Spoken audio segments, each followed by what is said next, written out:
He watches couples interact openly on the train, while he remains completely cut off from everything around him. He sees friends announcing marriages and others mourning lonely Christmases, with romance and the holidays pressing in on him from every side. He reflects that none of it reaches him anymore, calling himself a 29-year-old with barely any real-life experience. On his screen, a cheerful magical idol all of a sudden changes outfits and introduces herself as Alien Rabu. He quietly shuts it off without the slightest reaction, his expression never changing. He searches for material about Alien Rabu, retreating into fantasy instead of facing real relationships. After finding only a handful of posts, he dismisses everyone as worthless and decides he will have to take matters into his own hands. He sits down with a pen in hand, preparing to draw what he could not find. As he pulls out a tissue, he tells himself that these feelings are just something trapped on a screen. He convinces himself that no one gets hurt, no one is bothered, and that this is simply a habit he has come to rely on. At work, Giroux reflects that his job turns stressful the moment business starts picking up. He notes that he has already spent 9 years at this company and concludes that work is basically the same no matter where you go. A coworker calls Giroux over and casually asks him to grab lunch. While food is shown, Giroux remarks that Daruma-chan was especially adorable in that morning's episode of Daruma. As they eat in the small office packed with men, one coworker says the heroine who falls for the protagonist is always strong, while Giroux agrees that she wants to be accepted no matter what and thinks the place feels fairly relaxed. Another man watches from a distance and reacts with open disbelief and irritation. He bluntly tells them to quit watching anime and go get girlfriends instead. Giroux frames it as one of those moments when a nosy busybody all of a sudden barges in. Remaining calm, he answers that may be true, but questions whether they really need girlfriends at all. In his mind, he adds that he does not feel like getting married or having children either. Someone mocks another person for being absent-minded, keeping the mood lightly teasing. Kuroko kneels on the floor among scattered papers and awkwardly greets the others, trying to pull herself back together. The worker pauses in the doorway and falls silent as he takes in the scene. He arrives for garbage collection and is thanked for the work as the routine resumes. One worker happily says that with Kuroko finally here, she can say goodbye to janitor duty, and he dryly tells her good for her. The garbage duty chart shows Kuroko assigned first, while he bluntly says he does not really care about the job and warns that she is not leaving until they find 3 more people. Kuroko laughs to herself and enjoys the shift in things, but he right away tells her to be quiet. Carrying the trash, he quietly hopes she can settle into the workplace without any trouble. As a metal container shifts in his hand, he all of a sudden notices something and stops cold. Hearing the container drop, he stares at the bag and grimly wonders if this means he will be stuck on trash duty for another 10 years. He reaches toward the dropped item, and an awkward little mistake slips out as he hesitates. He picks up the crumpled object and notices something strange inside it. Seeing the red stain within, he quietly wonders if it is blood while another person notices his confusion and asks what he is staring at. Startled by what he found, he jerks back and freezes in shock. He quickly backs away, apologizes for his rudeness, and awkwardly convinces himself it must simply be a discarded hygiene product. After seeing something he feels he never should have seen, he is hit by a sharp wave of guilt. But as the days pass, that guilty feeling slowly begins to loosen its grip. He eventually returns to his usual routine, and during a casual talk he mentions trying the new ramen place by the station, while the other person asks how it was. He admits it was rough, and his uneasy reaction reveals the memory still has a hold on him. The conversation shifts into a product-like reassurance as a girl cheerfully promotes full absorbent film and says it offers peace of mind even on difficult days. He goes quiet and stares ahead, still weighed down by what he found earlier. Lying alone outside the building, he admits his curiosity got the better of him. Back in his room, he casually picks up his phone and decides to look into it on impulse. As he looks at the hygiene products, he realizes he does not even understand what a period actually is. While preparing a search, he recalls only that women go through it once a month and wonders, in total ignorance, how it really works. The thought of how much blood there seemed to be leaves him even more uneasy, and he wonders whether something that heavy could really be normal. The explanation on his phone tells him that women follow a monthly cycle, and when no fertilization happens, the uterine lining breaks down and is expelled as bleeding, known as a period. Reading further, he realizes it is not just about the egg, because the uterine membrane is also expelled, and the full meaning begins to sink in. The diagram emphasizes the uterus and its lining, helping him finally grasp where the bleeding actually comes from. Thinking of Yumazora-san, he connects the explanation to her and awkwardly fixates on the mention of eggs and uterine lining. He panics and forcefully tells himself to stop before that line of thought goes any further. He tries to calm down by deciding it must have been Yumazora-san's, and that his shock only came from never having seen a sanitary pad before. Even as he struggles to steady himself, he sharply scolds himself for dwelling on it. The trash in front of him confirms what he found, and the sight makes it all feel even more real and disturbing. As he handles Shiro's garbage duty, he is stunned to realize that discarded items have been matching Yumazora-san's monthly cycle, leaving him rattled by the coincidence. He tries to brush it off and tells himself it does not really matter as he carries the trash away. But one glance at the stained waste slams into him again, and his expression hardens in alarm. He hurriedly shuts the thought down, nervously laughs at himself, and clings to the container as if it might steady him. He forces a colder conclusion, insisting to himself that it is only ordinary disposable trash and nothing more. He pushes the thoughts aside and turns back to work, but then Gomi-san calls out to him, and he answers at once. As she holds the document in front of him, he notices that the figures listed there do not match the total and quietly points out the discrepancy. When he points it out, she casually realizes those were the wrong numbers and tells him she will correct them on her side, which leaves him awkwardly trying to respond. She thanks him for catching the mistake, and he quickly brushes it off as no problem while struggling to stay composed. After she returns to her desk, he sits in silence and starts piecing the situation together in his head. He all of a sudden remembers her saying she had grown curious after hearing that he was handling the garbage from that place in front of the station. Driven by that realization, he heads to the apartment building and goes straight inside with rising unease. He enters the cluttered room, kneels by the trash, and starts going through it despite the obvious discomfort of what he is doing. Holding the evidence in his hands, he freezes in shock as the reality of his actions crashes over him all at once. His face tightens with panic, and he angrily demands to know what he is even doing. He finally condemns himself for taking someone else's trash home and going through it, realizing how inappropriate and disturbing the whole thing has become. Sitting alone in his room, he stares at what he found and tells himself he should throw it away, questioning what he is even trying to accomplish. Even as he tries to stop himself, he cannot understand why he feels compelled to keep going. His thoughts spiral into repeated warnings to stop, tangled with confusion, denial, and a growing sense that his own urge is becoming harder to control. The moment turns deeply uncomfortable as he crosses a line, with his restraint clearly giving way. What remains with him is only the grim memory of blood, leaving the moment deeply unsettling. He all of a sudden snaps back to his senses, shouts that enough is enough, and rushes to stop himself at once. He holds the item over the stove and burns it, determined to erase what he has done. As the flames consume it, he firmly declares that he is never doing that again.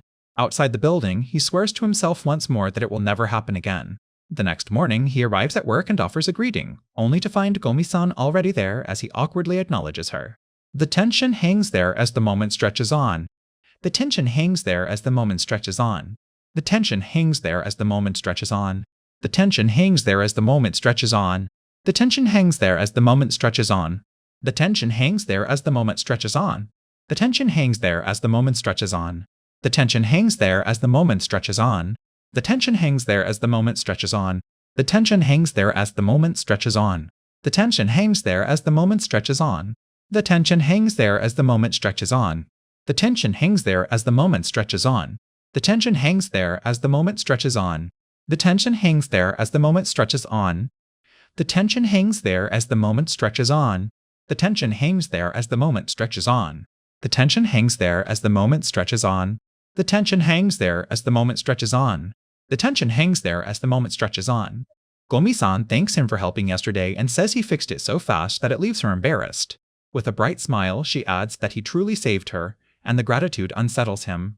He forces out a stiff reply as a harsh conflict starts tearing through him. As she thanks him for catching the mistake, guilt flams into him along with feelings he cannot control.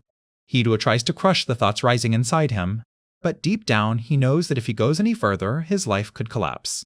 Every time he went to the bathroom or saw Yumazora-san's face, that same disturbing awareness came rushing back. He grows acutely conscious of her presence, and even that unsettles him. No matter how harshly he condemns himself, the fixation will not fade, and it feels like the curse will never lift. Shaken and desperate, he starts rationalizing it to himself by insisting that it is not really hurting anyone. From that point on, Jiro secretly begins taking her discarded items every month. Even outside of work, his fixation keeps growing as he sinks deeper into the habit. Whenever he opened the trash, he kept swearing this would be the last time. Even as he learned more, his behavior kept spiraling in the opposite direction. He comes to understand how the discarded material changes over time. He also realizes that the longer a used item is left out, the more it changes. Because it is exposed, he notes that its traces slowly spread into the air.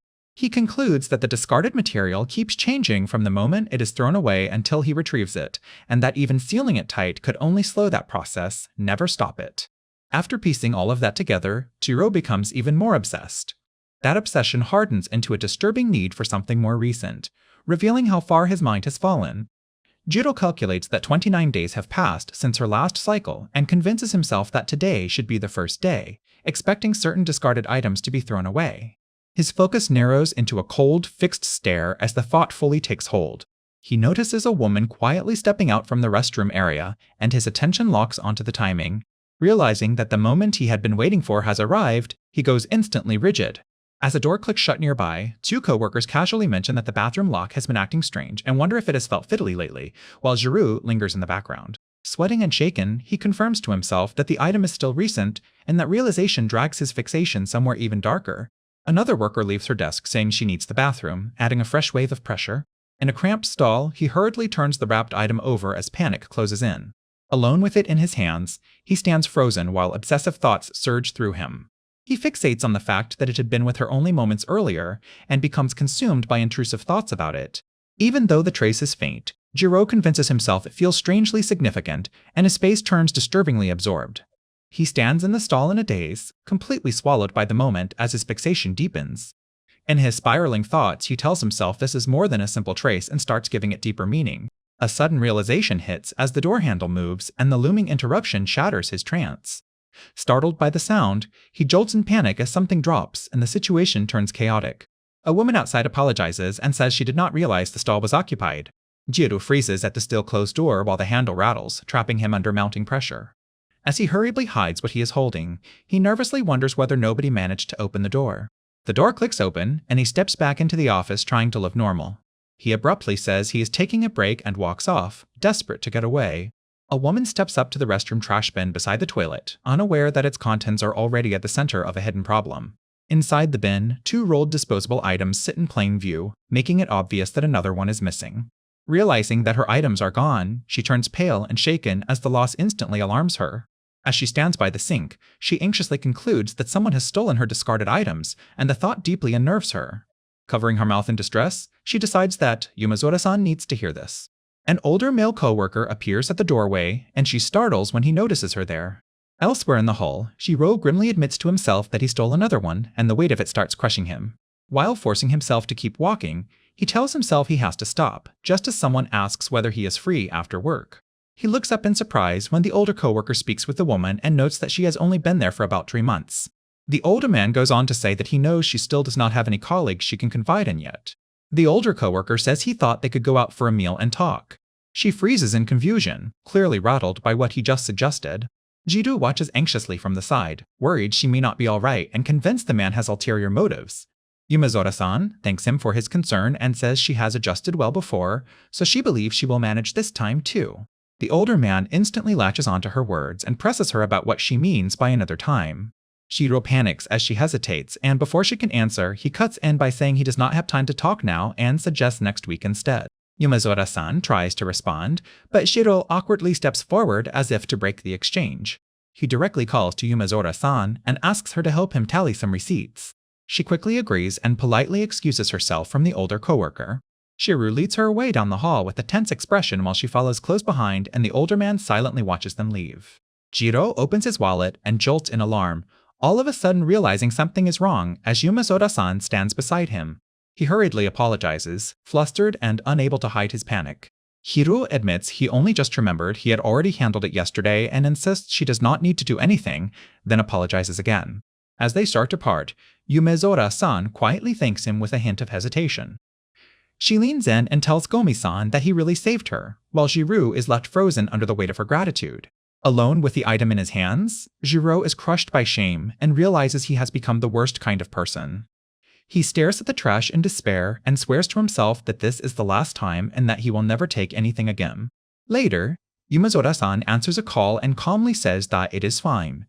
Outside, she ends the call with a brief goodbye while a man walks away ahead of her and she lingers with a subdued expression. The scene shifts to the police station, where Yumazora-san arrives at the entrance as officers and passers-by move around her. Seated alone in a glass-walled corner, Yumazora-san quietly checks her phone with a serious, withdrawn expression. On his phone, Jiro searches for a hidden camera and focuses on a home security device as he gets ready to buy it. While telling himself he needs evidence, Jiro calls out to Yumezora-san, and she right away asks what he needs. He invites her to join a gathering with some coworkers and casually asks if she would like to come. She hesitantly says she will come if everyone else is going, and he simply accepts her answer with thanks as he walks away. Jiro presses the purchase button for the camera, while Yumezora-san's unreadable expression lingers in his mind. Back in his room, he forces himself to stop dwelling on discarded items and tells himself he has to return to his old routine. He opens a disturbing file with an explicit title, and his stare hardens as he searches through material that makes the situation feel even more wrong. Overwhelmed, he fixates on adult comic genres and desperately tells himself to let go. Alone in his dark apartment, Jiro sits before the screen until a sound from behind makes him freeze and turn an alarm. A door marked for period time comes into view, sharply narrowing the moment onto a private space Jiro has been obsessing over. Yumezora-san sits quietly inside, looking down with a heavy, guarded expression. Near her, a woven plant basket draws suspicious attention, and the tension shifts towards something hidden. Through a tiny concealed lens inside the basket, the room is seen from the hidden camera's point of view as Yumezora-san remains unaware. Yumezora-san opens the door and steps out of the room, leaving the camera behind as the office stretches out before her. She walks back through the workplace with a stern, unreadable face while the ordinary office scene continues around her. Elsewhere, Jiro stands in a restroom stall and stares down in visible distress, cornered by what he has become. Sweating and shaken, he apologizes to Yumezora-san in his mind and insists he does not want to keep stealing from her anymore. Even so, he admits to himself that the situation has grown deeply inappropriate and that he is still trapped in his compulsive behavior. Back in his dark room, Jiro remains at his computer surrounded by clutter, isolated as guilt and obsession keep consuming him. Jiro reflects that those scenes once felt real to him. He remembers how fiction used to let him lose himself completely, even as his expression turns hollow with the realization. Now, he feels crushed by the fact that reality has given him a disturbing kind of satisfaction he cannot ignore.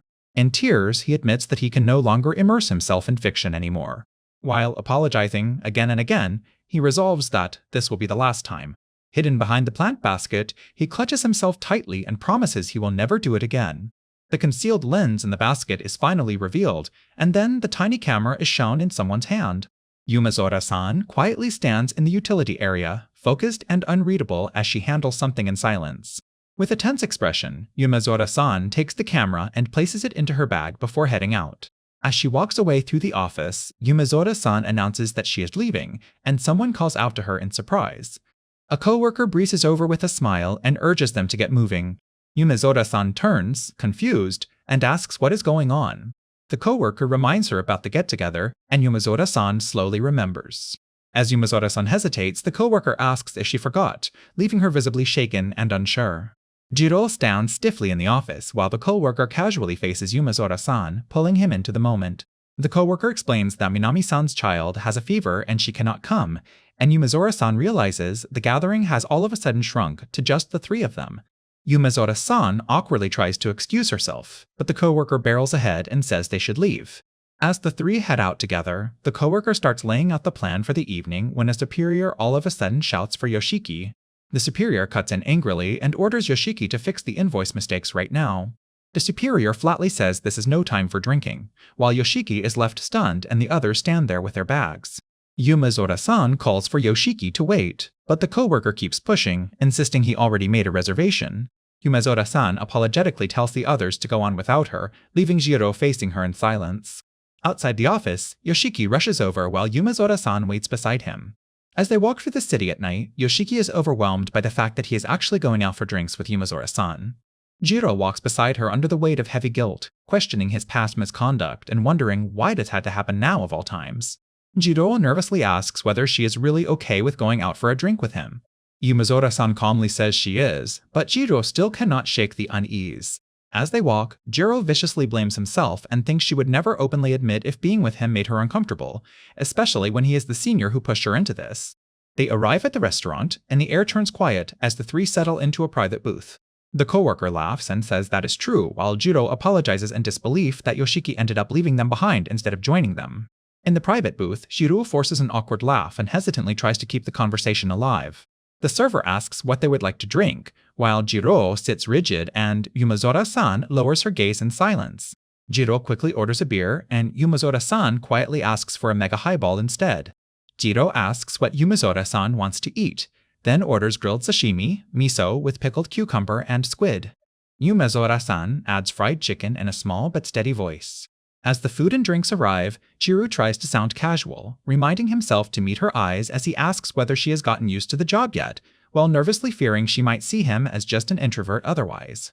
Yumazora-san says she is starting to get the hang of it, and the reply hits Jiro so all of a sudden that he visibly jolts. Flustered, Jiro right away backs off and admits he is too nervous.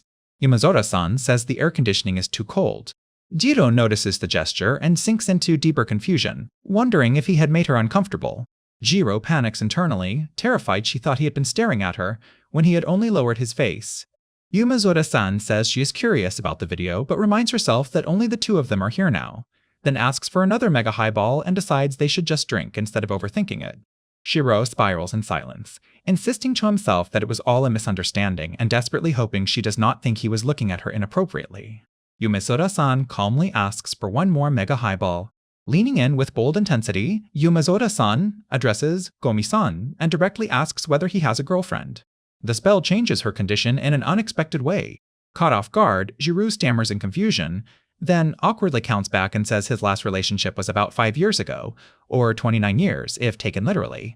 Yumazora-san reacts with open surprise to his answer.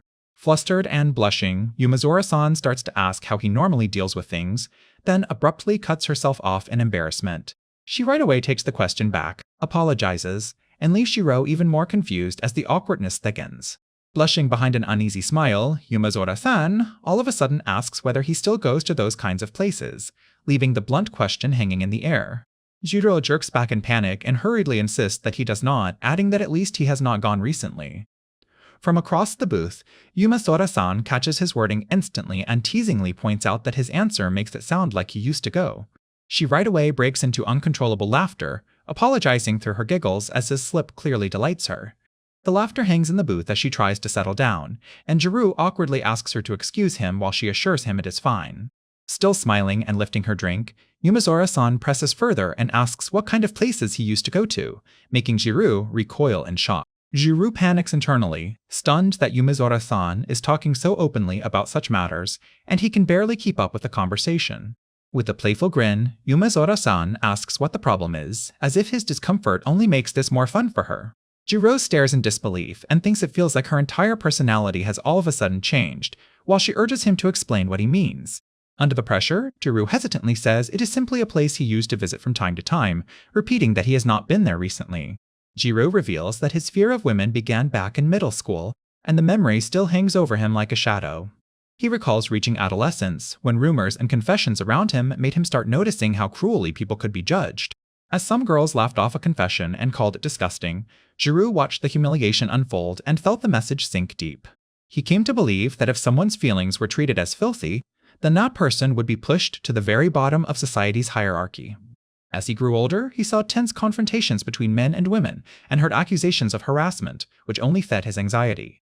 In one shocking scene, a woman cries out that she did not consent and accuses a man of wrongdoing, while he stammers in confusion and the crowd recoils. Surrounded by imagined eyes and condemning voices, Jiro feels that society destroys men without mercy over such accusations. To him, closeness seems like walking a narrow road with disaster always waiting below, even though everyone else acts like it is nothing. Standing alone among ordinary people, he cannot understand how everyone else moves through the world so casually, while he feels incapable of crossing that line. That was when Jiro chose to withdraw completely, convincing himself that he would remain harmless forever. Jiro admits to himself that he is constantly troubled by these feelings, and because of that fear, he swears he will never expose them to any woman. With a bright, teasing smile, she presses him for details and jokingly asks what kind of place he visited and whether anything strange happened there.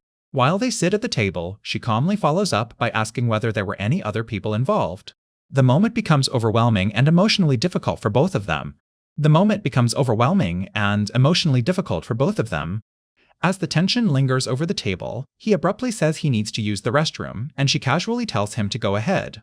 Left alone in the curtained booth, Jiro sits in silence, overwhelmed by everything he has just revealed. He lowers his gaze and realizes that talking with Yumazora-san like this feels unexpectedly enjoyable to him. The mood all of a sudden snaps when she lurches sideways with a startled cry, making Jiro recoil in alarm as something feels wrong. Shiru panics and reaches toward her as she stumbles, while she dazedly says everything is spinning and he asks what is wrong. Jiro nervously admits that he struggles to look people in the eyes, and she cheerfully says that sitting beside someone makes it much easier for her too. She brightens and says she feels the same way, then casually calls that a good sign. Holding up her drink, she tells him that next time he should make sure to sit beside her. The spell changes her condition in an unexpected way. As they remain alone in the booth, she starts bringing up something that happened the other day. Shiro stiffens in silence while she lightly nudges him, keeping the conversation moving as he grows visibly tense. He recalls that throughout it all, her shoulder kept brushing against him, making the situation harder and harder for him to endure. Even so, Jiro forces himself to keep talking to her while she starts to question whether that really means what he thinks it does. He keeps acting calm on the surface, but inside he is badly shaken and pretending none of it is affecting him. Beneath that act, Jiro realizes his heartbeat is pounding so loudly that it drowns out everything else. Jiro becomes sharply aware of how close she is, and the faint contact pushes his nerves even further. As their hands drift too close on the seat, Jiro jolts inside and urgently tells himself not to let things turn strange.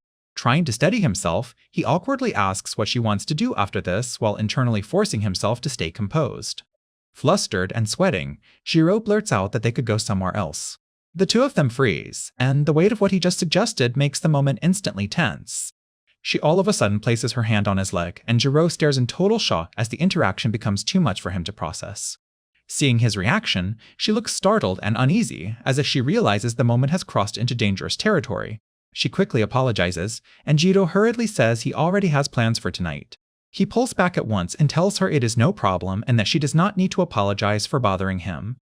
As the scene shifts outside, the two leave it at the idea that they can go out some other time.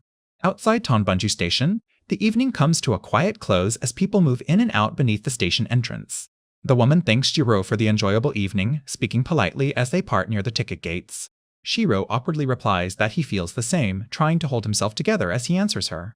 Later, the scene shifts to a quiet apartment building, where she returns home while the city stretches out in the background.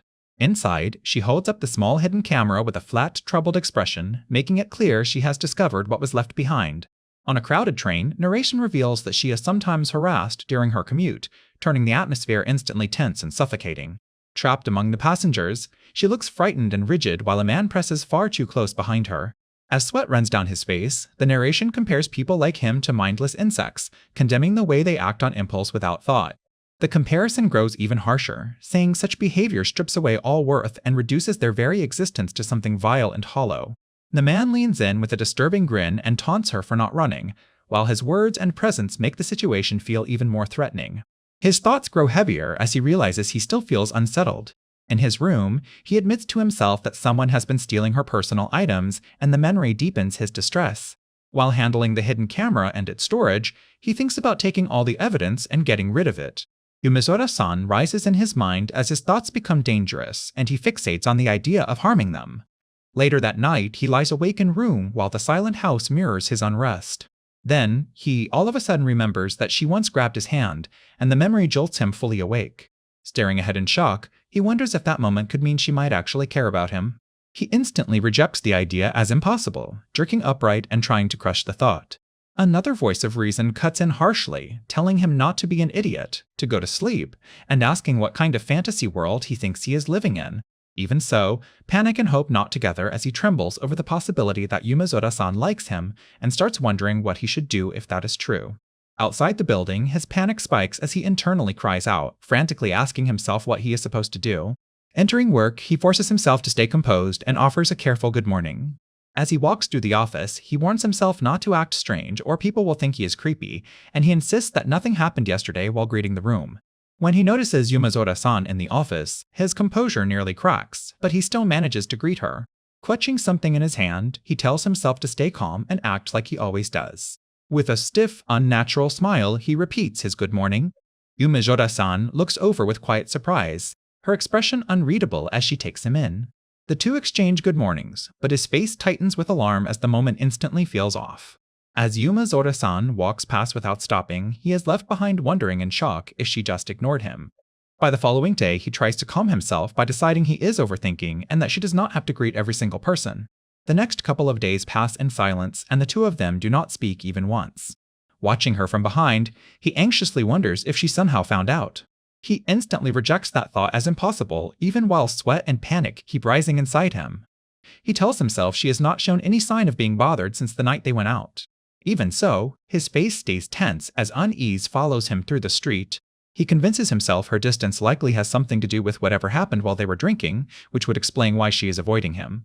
As a car door opens nearby, the tension lingers and his thoughts keep spiraling. He starts blaming the awkward night, wondering if his behavior around her or the uncomfortable conversation pushed her away. Overwhelmed, he admits there are far too many possible reasons and cannot settle on any answer. Then, a woman with glasses appears at the doorway as others look on, and his fear spikes again at the thought that she may really have found out. As he stares in confusion, someone calls him Dirty Jiro-san, and the insult hits him cold. The officers greet him warmly and cheerfully announce another Public Safety Awareness Week, making the moment feel oddly official. They thank Karaoke Contracting for cooperating every year, and he politely says he will be representing the company again this year. One man stresses that public safety depends on everyone's cooperation, while another adds that they need to protect their children's future. The spell changes her condition in an unexpected way. She watches in disgust as the disturbing scene continues and his strained breathing only makes it worse. Reflected in her eye, his image leaves her visibly disturbed as she keeps watching in silence. Sitting alone in the dark, Yumazora-san bitterly wishes everyone would just die. At the computer, she hesitates over a slider and pauses, conflicted over what to do next. While recoiling in disgust, she realizes her feelings toward him are not the same as the hatred she feels for the others, and that difference unsettles her. Yumazora-san breaks into a sweat and recoils in disgust, thinking the whole thing is unbelievably gross. Later, Jiro lies awake alone and he and Yozora-san go to the night without saying a word to each other once again. As he remembers her touching his hand, he becomes consumed by uncertainty and wonders what her intentions in that moment really were. Unable to let it go, he opens a question site and considers asking whether a female coworker holding his hand means she likes him. He nearly backs out and tells himself this is stupid, but the doubt refuses to leave. In the end, he carefully submits a longer explanation, insisting he is not trying to start a workplace relationship and only wants to understand what she meant. The page loads with answers, and he waits tensely for strangers to judge the situation. The replies split sharply, with some saying she likely likes him, others urging distance, and one mocking him so harshly that it turns the moment ugly. That insulting response makes him snap, and he erupts in shock and anger at what he just read. Trying to steady himself, he insists that he needs to remain objective. Arriving at work, Jiro tells himself he had been ridiculously worked up over nothing and convinces himself that what happened with Yumazora-san was not a big deal. Then he gives a plain morning greeting. He keeps forcing himself to stay detached, insisting he never wanted a relationship in the first place as he answers the greeting. Calling out to Gomi-san, he reflects that relationships should be a thing of the past for him. Yet despite all the manga, videos, and endless online content around him, he still cannot feel at ease on his own. The moment he sees Gomi-san behind him, he freezes, while she simply offers him a calm good morning. He stares at her in surprise as she passes by, and all she does is greet him politely before continuing on. As the exchange ends, Jiro remains shaken and inwardly fixated on that simple good morning while the office carries on around them. He realizes that a single greeting from her was enough to throw him off balance. That tiny interaction alone is all it takes to overwhelm his thoughts, and the atmosphere around him feels warped by his reaction. At the same time, a television segment abruptly moves on to the next topic. The report announces that a so-called privileged girl has been arrested, saying a 22-year-old woman falsely claimed to be in debt as an excuse to extort more than 10 million yen from multiple men who hoped to marry her. As the report on the extortion case continues, the commentary adds that this kind of scam exploits men's emotions and also reflects a problem with the men who were deceived. The female commentator notes that all the victims were men in their 30s and 50s, and she questions why they ever believed it in the first place. The spell changes her condition in an unexpected way. While he watches in silence, the commentator says that from her point of view, many men tend to overestimate their own worth. Her words sharpen as she advises men like that to take an objective look at how much value they truly have. She presses the point even harder, asking whether they really believe they possess what it takes for a woman like that to be interested in them. The judgment lands heavily as the segment concludes that hoping for someone far beyond reach only makes a man look foolish. Jiro finally reacts and says that is a cruel way to put it, while the other speaker right away warns that he is taking it too far. Turning inward, Jiro bitterly concludes that the reason he has never dated anyone, even at 29, must be that he lacks something essential for a relationship. He then lists his own shortcomings to himself, thinking that his income is below average. He only has 350,000 in savings, and his hobbies amount to manga, anime, and empty distractions. Jiro compares himself to a dull side character and thinks that even if this were a romantic comedy with him surrounded by heroines, they still would never choose him. He then drags himself back to reality and reminds himself that the woman in question is a popular adult woman. Surrounded by hopeless thoughts, he admits he cannot find a single reason she would ever choose him over the countless other men who admire her. The woman's harsh voice echoes in his mind as she says that men who do not know their place are fools, while he falters under the weight of it. He sits alone at his desk in the dark, overwhelmed by his thoughts and unable to escape the self-criticism closing in on him. The next morning, a woman greets him politely, and he quietly returns the greeting from his seat. She walks past his desk while he remains still, and the distance between them feels especially heavy. Jiru's mind turns to his past behavior, and he condemns it as inappropriate and deeply troubling, blaming himself despite all the talk about social fairness. Overcome with shame, he abruptly announces that he is leaving. As he withdraws, the office around him carries on with routine praise, and the ordinary words only deepen his sense of isolation. Watching the older man smile, Jiro thinks that ever since the last incident, he has not tried to approach Yumezora-san again, and the man seems to believe they can now simply go out for a drink and talk. Jiro right away turns that thought against himself and bitterly wonders why he tried anything in the first place. He mocks himself further, deciding that a single man his age who is fixated on hobbies like manga never had any real chance with her, so believing she might agree was foolish. Near tears, he condemns himself as nothing but a loser.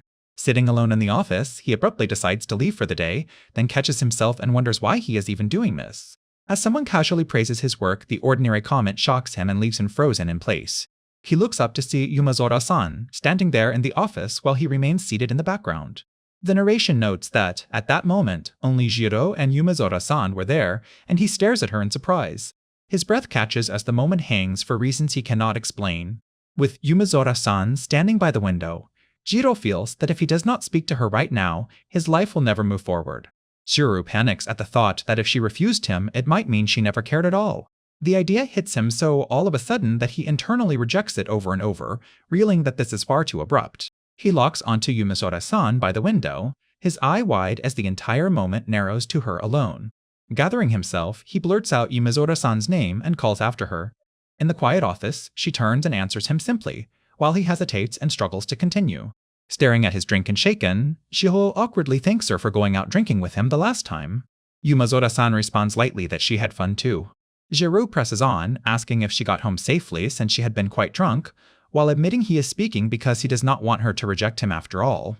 His desperation breaks through as he insists that he just wants one chance, the plea coming out in an instant. Yumezora-san quietly answers that she got home fine. Jiro, overwhelmed by self-doubt, shakily asks Yumezora-san to go out for a drink again this weekend. He goes completely still, eyes widening as the possibility of her saying yes hits him. Yumezora-san smiles and says she would love to go this weekend. As the moment settles, they quickly choose Sunday, and just like that, the plan is set. She offers a simple goodbye and leaves, while he stays rooted there in stunned silence. Outside, the world seems to blur with noise and motion as the reality of what just happened hits him. Jiro breaks down completely, sobbing uncontrollably as all the pressure inside him finally bursts. He lets out a loud cry of disbelief and release, unable to contain what this sudden turn in his life has done to him. Shaken and drenched in sweat, he clings to one thought: tomorrow he has a date with Yumezora-san. Collapsed on the floor, he desperately reassures himself that everything will be fine, listing how carefully he groomed himself and even prepared 60,000 yen in cash. Jiro tries to steady himself by insisting that being prepared cannot be a bad thing, even if part of him knows he may be going too far. He watches a disturbing video channel where a man greets viewers and claims he is about to teach techniques for dealing with women, dragging Jiro even deeper into unhealthy thinking. The video continues with inappropriate instructions about being careful, reading reactions, and using physical closeness, while Shiro absorbs every word in tense silence. Sweating heavily and completely overwhelmed, Shiro follows along in a deeply uncomfortable haze and nervously wonders how Yumezora-san would react. Elsewhere, Yumezora-san looks down at what she is holding with a strained, uneasy expression, as if wrestling with what she is seeing or thinking. On the day of the date, Jiro waits outside in a panic, stomach twisted tight as he can barely believe he is really going on a date with a woman. Gomi-san arrives early, and Jiro is left stunned by how different and striking she looks. When he blurts out confusion about Yumezora-san and her missing glasses, she cheerfully explains that she is wearing colored contact lenses today. As they walk together, Jiro is rattled by how nice she looks and can hardly believe he is allowed to stand beside someone like her. Yumazora-san gently suggests that they should get going, and the two of them set off together. As they walk, she matter-of-factly tells him that men are supposed to take the side closer to traffic, and he stiffens at the correction. Flustered, Jiro quickly agrees and says they are heading to a nearby cafe that is very popular, while she responds with eager anticipation as they keep walking toward it. They arrive at a place called Café de Fleur. Inside, Jiro is hit with the shock of a packed crowd and realizes the average wait time is 25 minutes. Panicking, he apologizes and suggests they go somewhere else. But she calmly says that since he went out of his way to choose the place, they should wait. Seeing there is not even a bench to sit on, Jiro internally tears into himself for failing to make a reservation. While they stand with the other customers, she admits she is really excited, and Jiro awkwardly says he is too while struggling to hold himself together. Then a sudden wave of panic hits him when he realizes his body is reacting badly, and the timing horrifies him. Desperate to escape, he abruptly says he is sorry and needs to use the restroom. At the sink, Jiro spirals into frantic self-talk, worrying that if he returns too soon she will think badly of him, then instantly panicking over whether it will seem strange if he stays away too long. In the restroom, Jiro notices his belt is caught and desperately thinks he has to fix the problem before going back. Back at the table, Yumazora-san calls out to Gomi-san as she reaches toward Jiro, while the dessert and drinks sit between them. Startled in the middle of eating, Jiro reacts with confusion when Yumazora-san all of a sudden asks how he usually spends his days off. Put on the spot, Jiro blurts out that he spends his time watching anime and drawing, and Yumazora-san is taken aback by the answer. As coffee is served, it becomes obvious that Jiro had improvised the entire cafe plan, while Yumazora-san remarks that she often comes to stylish places like this, and he can only answer awkwardly. Jiro keeps the conversation alive by mentioning a beautiful restaurant with an aquarium full of goldfish with rainbow scales, but he is only repeating popular information he saw online. Yumazora-san lights up and says the place sounds lovely, prompting him to keep going. After that, Yumazora-san talks about several upscale restaurants she has visited, along with a popular drama and a romance reality show she enjoys. As she excitably gushes that Yoshi-kun from Kemiage is incredibly attractive, Jiro listens beside her and something inside him subtly shifts. Hearing her talk like that, Jiro all of a sudden feels his heart cloud over, even though he cannot fully understand why. Jiro quickly says he will pay by card, insisting to himself that a proper man should not split the bill. When Yumazora-san asks how much it was and says it is her treat today, she all of a sudden turns firm and insists that he let her pay. Jiro can only freeze and awkwardly agree, while it becomes clear he does not really understand what she means by it. He reflects that despite her interest in awkward topics and her clumsy side, Yumazora-san was usually quiet at work. Compared with the women who used to intimidate him, he had seen Yumazora-san as easy to get along with and much less frightening. But today, Jiro realizes with surprise that she is actually far more ordinary than he imagined. He concludes that she is the kind of woman who develops crushes on handsome, muscular actors. Because of that, he desperately tries not to let her see through the fake image of competence he has been putting on. As they walk, Yumazora-san brightens at the sight of Kyuro Arcades and says the place brings back memories, while Jiro assumes he had been arrogantly treating her like the kind of woman who would ever accept a man like him. Jiro falls silent and trails behind, weighed down by his thoughts as Yumazora-san pauses near the storefront, and a distance between them hangs there. Jiro all of a sudden blurts out in shock that Yumazora-san knows Kyuro the doll, and his voice comes out much louder than he intended. He right away apologizes for shouting, and Yumazora-san turns back in confusion to ask what he means. Yumazora-san lights up and says she loves both the anime and the games, then asks if Jiro likes them too. She explains that when she was younger she played often, though she never sat at the arcade machines because she feared people would judge her, and she adds that she still follows all the seasons and concert events, and especially loves Yukimi-chan from Season 1. Smiling warmly, Yumazora-san says she had no idea Gomi-san was such a complete otaku, and the teasing makes the moment feel unexpectedly close. She suggests they use part of their working adult budget to pull cards and then casually asks why they do not play too, noting that no little girls are at the machines right now, while Jiro hesitates in surprise. At the game screen, Yumazora-san reacts with open delight and calls the character extremely cute as the performance begins. Jiro stands stiffly right behind her at the machine, flustered by the sudden closeness, while the game instructions tell him to follow the rhythm and press the buttons. With a teasing smile, Yumazora-san asks whether this is not supposed to be a game for little girls and then mockingly wonders how he can be so bad at it. As they stand in the arcade together, Jiro reflects that Kyura doll songs and outfits are excellent, and he notes that for a series aimed at young girls, the creators put remarkable effort into the designs and content. Yumazora-san brightly suggests they head to karaoke next and sing a bunch of Kyura doll songs. Jiro agrees at once and says it sounds fun.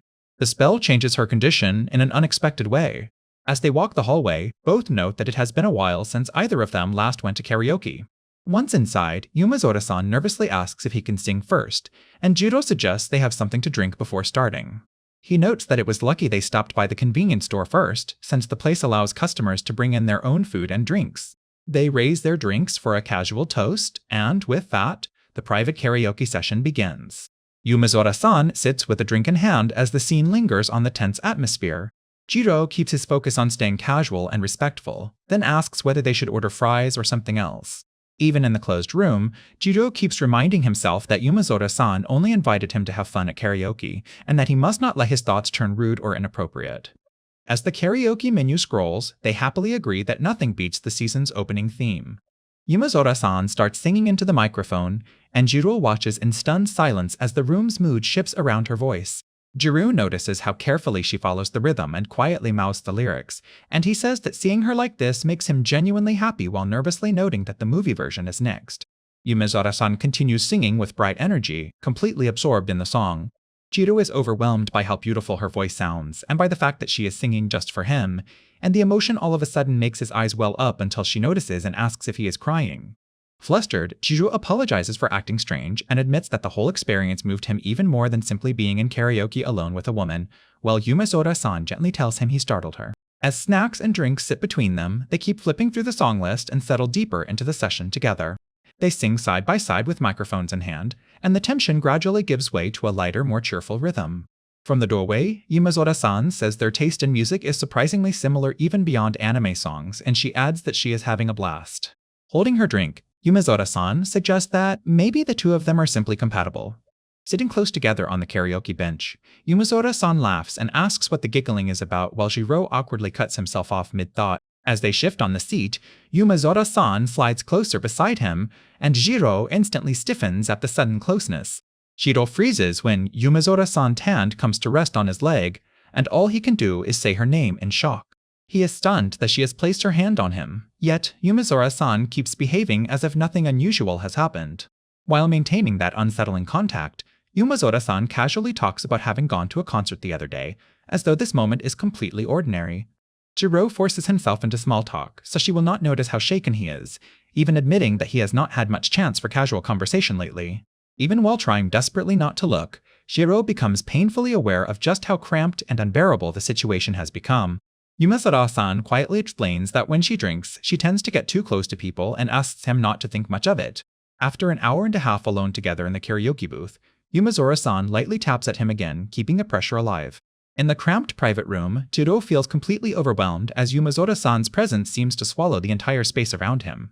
In Jiro's mind, the restraints he had forced onto his impulses all of a sudden seem to snap all at once. He feels the urges he had desperately kept sealed away tear loose, and the careful mask he built for himself begins to crack. His hand tightens as he goes rigid, and as his judgment rapidly starts to give way, he remains frozen in place. He tries to let the violent surge of emotion settle, almost as if he is waiting for himself to calm down. Then Yumazora-san casually asks what song they should pick next, as if nothing at all is wrong. Pulling back and trying to look at the scene objectively, Jiro starts analyzing the situation inside the cramped karaoke room. He focuses on her fingers resting on his leg and reminds himself that she already said she gets overly touchy when she is tipsy. Even so, he cannot accept that explanation so easily and wonders if that is really all this means.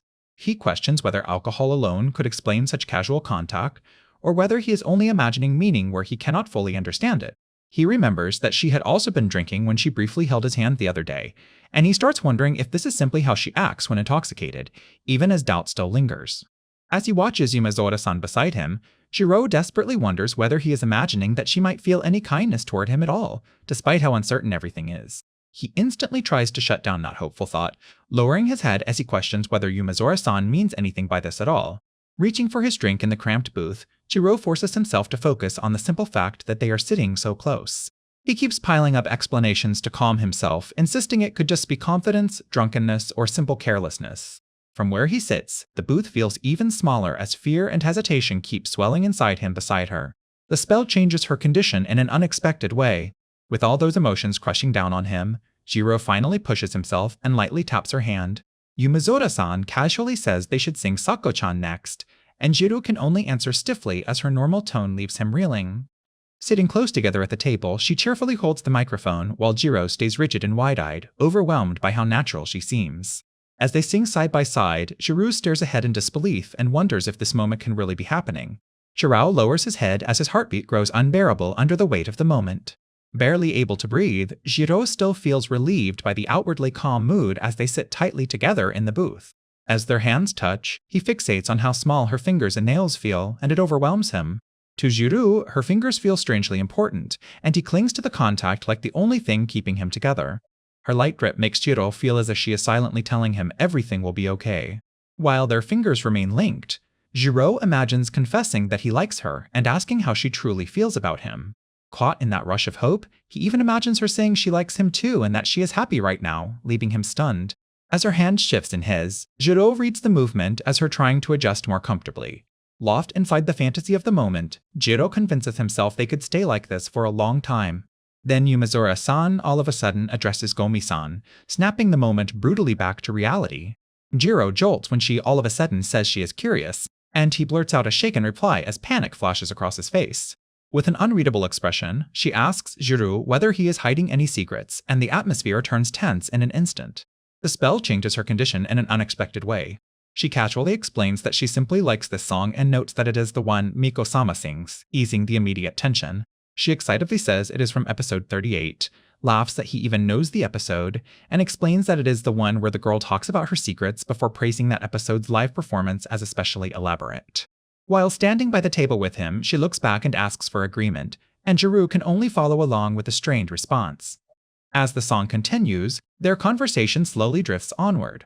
Even so, Jiro keeps sweating and anxiously wonders whether she was really talking only about the song. He tries to deny the suspicion, but his thoughts keep twisting as he insists it cannot be that simple. To stop his anxiety from swallowing him whole, Jiro desperately forces all his attention onto the conversation. Yumezora-san smiles as if nothing is wrong, and Jiro notices that she does not seem uneasy at all. He tries to calm himself by insisting there is no way she could have found out, but he right away rejects that excuse and realizes the real issue is not whether she knows.